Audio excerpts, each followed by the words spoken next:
China, you're awesome. This one's for you.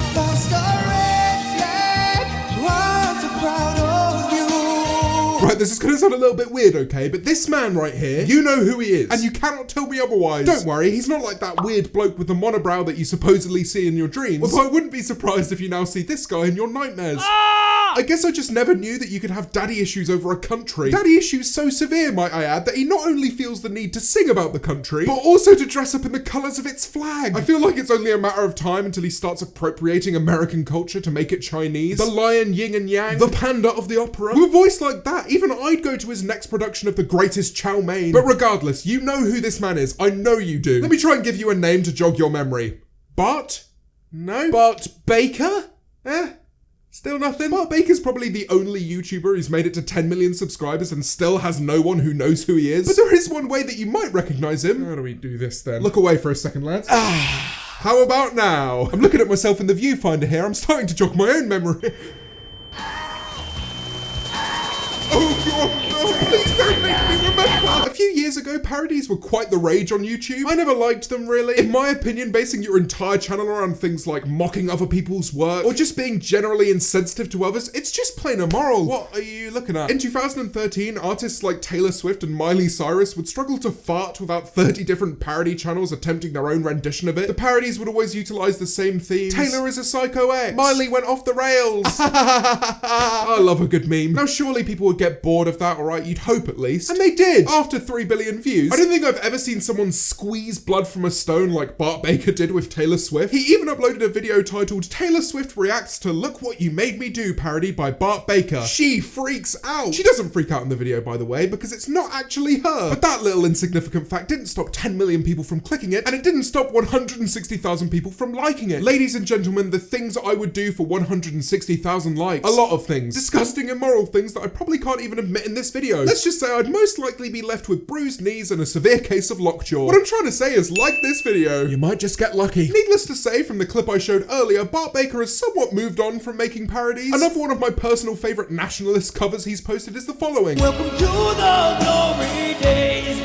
holding freedom in wind and rain. Sorry for stating the obvious here, but it just seems so forced. Okay, so just keep rotating the camera whilst I'm lip syncing, alright? Look, guys! Look around me! Look at all of this Chinese landscape! I love China. Don't you love China, Clive? No. Please follow me on TikTok. Let's ignore the fact that his top says LA on it. America? I'd never go there. I hate America, don't worry. Love China. It's just the contract says I need to be wearing red, you know? And I don't have too many red clothes, not really my colour. Doing research for this video, there were times where I felt like I was having a stroke. This next clip definitely played a big part in that.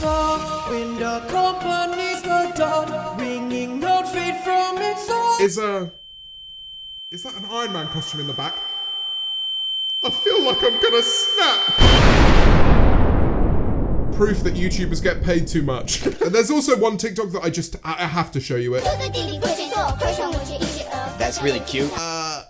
I'm not saying anything, alright? Moving on. The one thing I can respect about Bart Baker is he is somewhat self-aware of just how stupid his new job is. It's like I've got no limbs and I'm waiting for my friend at his front door. I just can't knock it. He did a documentary with Vice which is titled Bart Baker Quit YouTube. Now he's trying to get big on the Chinese internet. It's all that you'd expect it to be, really. It covers Bart's day-to-day life as a content creator. For example, getting up early in the morning. That's your first red flag, ironically enough. They document him doing a live stream, which is eye-opening to say the least. Do you love China? 我爱中国。是的，是的，是的。Why do you think I got Huawei? 我爱华为. Oh yeah, sorry, silly me. I forgot that whatever phone you use dictates your allegiances to countries. If that was true, then people in China would love me. I've used a Huawei, I've had an HTC. I'll be honest though, they're not the best phones I've ever had. To be honest, I'd rather peel off my toenails one by one than go back to that time in my life when I was using Android. But for someone who's supposedly so supportive of China, worryingly so, this next clip surprised me a fair bit. How much of this are you able to do when you don't actually know what's being said in Chinese?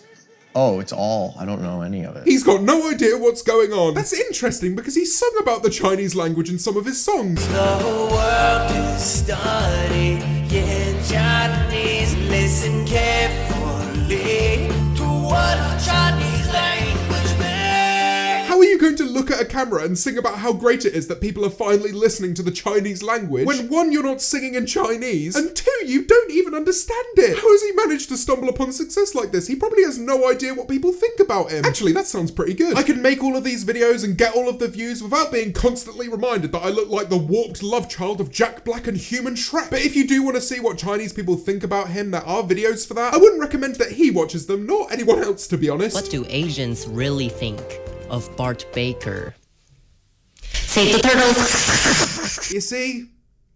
I did warn you. The documentary also shows us what some people in China think of him. 没有觉得他有多突出的亮点在，他就说长得帅吧。 Nothing special and not very handsome. And that's not coming from the general public, by the way. That's his manager. His own manager thinks that he's nothing special and is ugly. And that right there is the reason I don't have a manager, not that I have a choice in the matter. The documentary ends with him filming one of his covers. He even edits a little Chinese flag in the background. I know it's edited because if someone actually did that in the United States, they'd probably get shot. That's a wrap. A lot easier than YouTube video. Well, he's not wrong. I'd also sell myself out to make my already easy job even easier. I say that, my videos aren't productions like Bart Baker's used to be. I cannot imagine how he felt when a video he recorded on his phone got more views than a studio production he spent thousands of dollars on. Thousands of dollars that he can now spend on the new Huawei Mate X. We may have a warehouse crammed with an underpaid workforce of people documenting you every time you pick your nose, but at least it's cheaper than an iPhone. In the documentary, Bart mentions needing to get therapy because of YouTube. This time I'd suggest rehab, because his addiction to Chinese hardware is just so extreme. He's even made entire TikToks dedicated to Huawei. Today, we're going to the Huawei store to get a P30 Pro and destroy the iPhone. I didn't know people's opinions on phones could be so aggressive. Actually, you know what? Don't get me started on those old Windows phones. For over 2 years, I was forced to use bootleg versions of apps because Microsoft were too proud to use Android's operating system. The sheer amount of nudes I could have received if I was using the real Snapchat. The numbers, lads, my god. Probably not that many, to be honest. Probably none. But you took away all my hope, Bill. Being the size of a large mammal does have its advantages, the first being my elephant-like memory. Bill Gates, I do not forget, and I will never forgive. That being said, I don't treat any phones like the way Bart treats his. This is it. Oh. Wow. So this is why I'm making this video. All this time I've been salty about Bart, all because I wish someone would kiss me the way he kisses Chinese hardware. This is a real iPhone. This isn't fake. This is my phone. This is my new phone, baby!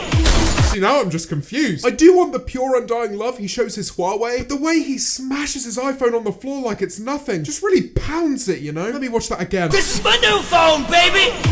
Yeah, I'm gonna be real with you there. That tickles my noodle. I think what confuses me so much about Bart is there's no middle ground. He used to be a creator who went very far in his parodies, okay? He used to be quite edgy. In his I'm the One parody, he essentially just calls DJ Khaled fat for 4 minutes. I got breast music! But I still prefer that to what he's doing now. How can you go from attacking everyone in the music industry to singing nationalist anthems for more followers on TikTok? I mean, for Christ's sake, even his Twitter bio says I love China in Chinese. It's like having a bio which reads, please God, no, don't kick me out of your country. I'm a shill and I've lost all the respect of my former peers. He then writes, I'm more famous than Bieber in China now. Oh, blimey. This dude's more famous than Justin Bieber in China. For some reason, I doubt he really cares. Just imagine Justin sitting at home. Bart Baker's got more followers on an app that I didn't even know existed. God damn it. I'm fuming. First Logan Paul and now this. And for the record, Bart, it's not that impressive being more famous than someone in a certain region. For example, I'm probably more famous than you in the Faroe Islands. Got a very dedicated audience over there. I even have a little special greeting for them. Welcome back everyone from the Faroe Islands. I'll love you guys forever. Please don't unsubscribe. On the day he decided he was moving to China, he tweeted, I'm moving to Shanghai. A pretty obvious tweet to be honest, but look at the date, the 7th of July. Ring any bells, anyone? I hope it's ringing some bells because the 7th of July is my birthday! Yay, you remembered! If you didn't, I'll hunt you down! I'm glad that my birthday wish came true. Get every single parody account as far away from me as physically possible. But speaking of birthdays, today I have a very special gift for you. Recently, my friend Pinely hit 100,000 subscribers. He made a video on this topic which did very well and may or may not be the reason why I'm making a video on it. I asked him to look at some of Bart Baker's sketches on TikTok. How do I describe them? Intriguing. We'll go with that. And make sure you stick around until the end of the video for a very special message. Hello, viewers of the James Marriott channel. How are you guys doing today? Haha, that's good to hear. Anyways, my name's Pinely, I'm 52 years old, and by the looks of it, it seems like I'm officially known as the Bart Baker expert. Quite a title to hold. I hope my parents are proud of me. So in this past month, I've actually made 2 videos on Bart Baker. It's not as many as James has made on JoJo Siwa, but hey, it's getting there. So yeah, I covered a whole bunch of stuff in them. The only thing I didn't really go into that much is the little skits that Bart does on Douyin, which is, of course, the Chinese version of TikTok. And the main reason I decided to avoid that is pretty much because they're mainly in Chinese, and that's not really an area I'd claim to be an expert at. But it seems like that didn't really stop Bart from making them himself, so hey, why not? A little heads up, some of these skits are actually really fucking weird. Like, they just don't really make a lot of sense to me. Maybe it's because of the language thing, who knows? But it's still pretty goddamn crazy. It's safe to say that this one that I'm about to show you falls pretty well in that category. In it, Bart seems very eager to learn Chinese. So he goes to this lady in his office, and let's see how he deals with that whole situation. Use your heart to learn that. What do you mean use my heart? Like take my heart out? That makes no sense. Ask me. Ask who? Ah, what a great, fantastic little interaction. Bart storms away, he runs to his office. He doesn't want to hear nothing about ripping his own heart out, but then he was back. And I don't really think I was ready for what I was gonna see. UCCU, one day there. Just eat. UCCU fat. You good study. Day up. What the hell was that? That was so rude. No wonder she felt like she had to run away. Every sensible human being would place some distance between themselves. And Bart Baker as a stereotypical Chinese mother, I think that's what he was going for. But I think the absolute best thing that Bart does nowadays is that he has this very wonderful series of skits. In them, he turns from your typical, loud, annoying American to a pretty peaceful, cool Chinese dude. It's pretty crazy. So in this one, the lady Bart scared away earlier wants to switch his iced coffee for a nice herbal tea. I like herbal tea. Seems like a fair trade. But I'm getting the sense that Bart didn't really want to do that. It's a little bit hard to tell though. But then, voila, he becomes Chinese and he likes herbal tea and all that, so I guess we got our little happy ending after all, huh? But this one is my favorite one. It's the absolute best. So Bart goes outside into the real world and he sees a whole bunch of people just doing their thing. They're just vibing, and I don't think he likes it too much. But then he does. So yeah, the character development was a little bit quick, but hey, I don't really mind. I just want to see Bart Baker become Chinese. That's all I'm really here for at the end of the day. And I'm pretty sure I got exactly what I wanted. Are you ready? My love is the boundless horizon. The flowers bloom at the foot of the mountain. Walking up with the wind. I'm not too sure I know what I've just seen, but I don't really give a darn. I like it. Sure, you can go into the deeper meaning of all these skits, but you know, I don't really feel like doing that. So we'll leave it at that. You should go ahead and subscribe to me. My name is Pinely on YouTube. I have a whole bunch of videos over there. Some of them with James, some of them are not. Most of them are not. Haha, okay. Subscribe to Pinely. Goodbye. So there you go, everyone. Pinely. Sorry, what? A special message? I can't really remember saying there'd be a special message. I think I just wanted the watch time. But thank you so much to Pinely for coming on the channel. If you want to go and subscribe to him, then please do so. If you want to watch a video that we made together, then do go and check out this video right here. It'll be in one of the cards at the end. And if you want to watch some more of me, which let's be honest, you do, then watch this video because I asked you to and you'll probably enjoy it. I'm really funny. But with that being said, if you have enjoyed today's video, then please do leave a like down below. Let's aim for 13 likes. Subscribe if you're new or have not done so already, and I will catch you next time.